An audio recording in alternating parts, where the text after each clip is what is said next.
Olá, meus irmãos, nesse domingo frio aqui em São Paulo, né?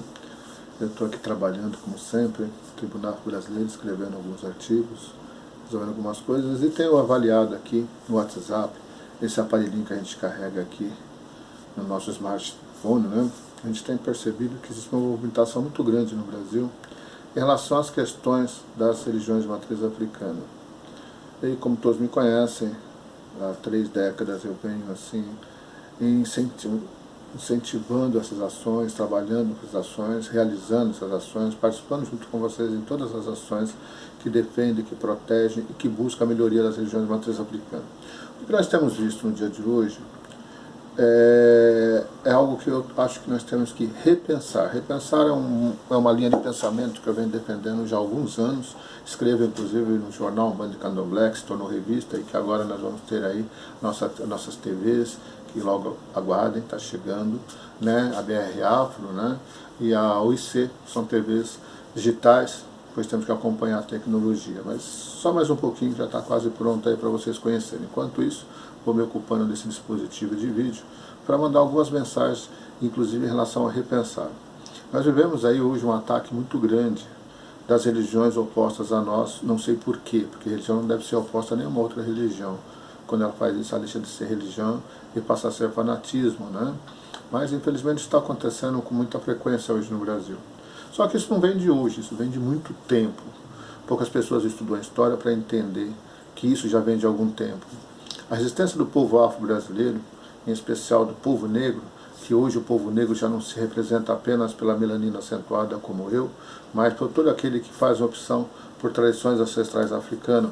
E as pessoas estão ligadas à religiosidade de Umbanda, Candomblé, Pajelança, Ifá, Batuque, Omolocô e tantas outras denominações por um país extenso como o país chamado Brasil, que é o nosso grande Brasil, que tem uma extensão continental, podemos dizer assim, né? Nós somos num espaço físico semelhante a uma Europa inteira, né? Então, obviamente, temos uma diversidade muito grande de povos, o que faz com que as nossas tradições também ganhem essa proporção de diversidade. Mas somos todos afrodescendentes, somos todos afro-religiosos. E hoje está tendo aí o que nós chamamos de uma guerra santa. Guerra santa porque é um modelo que aconteceu já na história, lá atrás, no continente europeu, né? Desde que o cristianismo tem a sua ascensão após Constantino, após a criação da Igreja Católica, que vem se rompendo, se dividindo, por razões diversas, mas sempre por questões políticas e econômicas, nunca por questões de fé. Porque todo aquele que tem fé, todo aquele que acredita no invisível, né, e não podemos dizer que não é invisível, porque ninguém viu Deus de fato, todo mundo fala que viu, mas não existe um quadro específico de Deus que seja único, existem quadros e quadros, existem imagens e imagens de acordo com a conveniência de cada sociedade, que não está errado. E nós, por exemplo, eu particularmente sou Yorubá, de uma tradição Yorubá, e nós temos uma visão de Deus como o Olodumare, né? Já o Banto, que ele já tem uma visão de Deus como o Zambi, e assim consecutivamente, algumas nações nativas da América, como os Guaranis, tem Tupã, né? E outras denominações, e assim vai acontecendo por todo o planeta, uma civilização de 7 bilhões de pessoas que estão nesse planeta. Nós temos obviamente diversidades imensas. Mas hoje nós temos aí uma outra guerra santa, né, que a gente está vendo aí, aqui no Brasil especificamente, que já estava anunciada, inclusive quando nós criamos o jornal Umbanda e Candomblé, lá nos anos 90 ainda, né, no início dos anos 90, porque o jornal Umbanda e Candomblé nasce em 1989. E em 1989 estava acontecendo um conflito religioso pelo mundo, já ameaçava-se inclusive de uma guerra. Como já houveram guerras, já houve guerras em razão de religião, que é um absurdo. O processo evolutivo da sociedade, ele tem que entender que religião não promove guerra. Religião promove paz, promove amor, religião promove harmonia. Essa busca, seja ela de qual for. Uma religião que promove guerra com a outra deixa de ser uma religião. Ela passa a ser uma seita perigosa, uma seita que segue uma pessoa ou um grupo que tenha como intenção não construir, mas destruir os outros para ser construído em cima. Isso nós não podemos deixar acontecer.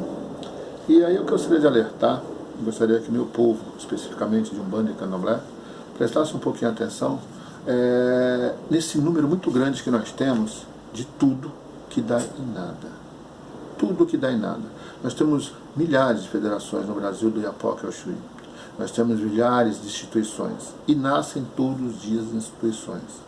Eu gostaria que vocês repensassem, todos vocês, meus irmãos, se realmente vocês estão preocupados com a religiosidade, se estão preocupados com a ancestralidade, se estão preocupados com a divindade, ou o que vocês estão preocupados, ou se é realmente apenas com você, contigo, com o que te interessa, com o seu nome, com o seu título.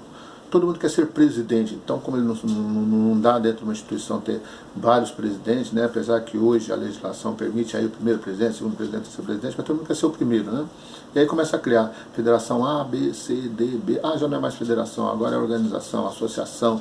Então a associação A, B, C, D, contanto que eu seja o rei ou a rainha, né? Que pelo que eu percebo, as mulheres não têm essa mesma pretensão de domínio como o sexo masculino. Normalmente o sexo masculino ele corre mais atrás desse domínio, dessa vontade de ser dono.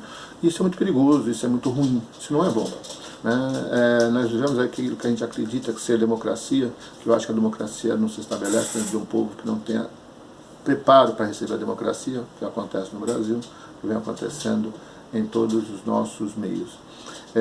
Eu acho que nós precisamos repensar nisso, juntarmos o nosso povo afrodescendente nesse momento agora, em que existe um grupo que tem um interesse na nossa destruição, que tem um interesse sim em nos humilhar, que tem um interesse sim em depreciar a religiosidade matriz africana, seja ela qual for, em qual canto estiver. Esse povo está no poder político. Isso é perigoso. Eles não respeitam nem sequer a legislação.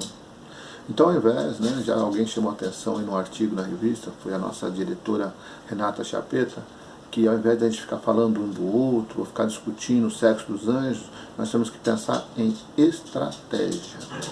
De que formas nós podemos vencer essa fase ruim. Não é essas pessoas, essa fase ruim. Porque já em outros tempos, nós vivemos entre umbandistas, candomblecistas, evangélicos, católicos, judeus, muçulmanos, vivemos em harmonia aqui nesse país. Por que agora nós vamos permitir que haja esse conflito da forma como está sendo proposto por esse povo que está no poder hoje?